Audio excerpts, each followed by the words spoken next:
има реплика. Благодарам, почитувам председателе.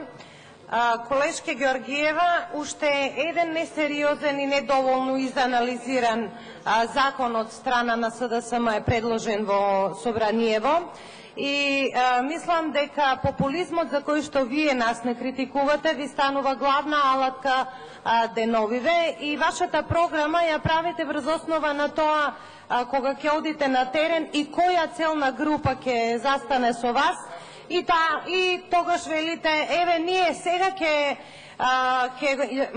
ја покачиме цената на субвенциите, односно ќе дадеме оваа година 160 милиони евра за доколку ние дојдеме на власт. Тоа нема да се случи, почитувана колешке, заради тоа што и земјоделците кои што ве гледаат и слушаат се крстат затоа што на СДСМ им дошле воопшто на памет на тема земјоделието. Па 5 милиона евра имавте, дававте субвенции кога бевте на власт во 2005, предходно воопшто и не дававте. Не размислувавте за земјоделците како категорија на луѓе која што постои во Република Македонија.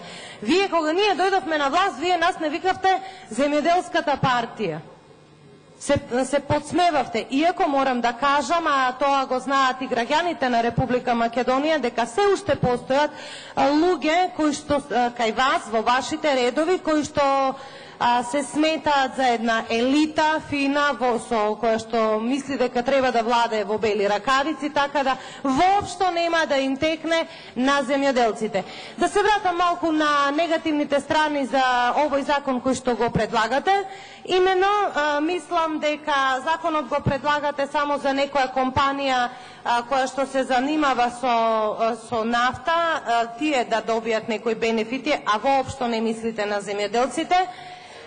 Например, вие велите дека ќе има инспекцијски надзор. Инспекцијскиот надзор нема да може да постигне да изврши надзор над вистинските поминати и искористени километри за земјоделски цели, доколку воопшто се воспостави такво тело кое што на некој начин би ја регулирало потрошувачката на зелената нафта, почитувана колешке.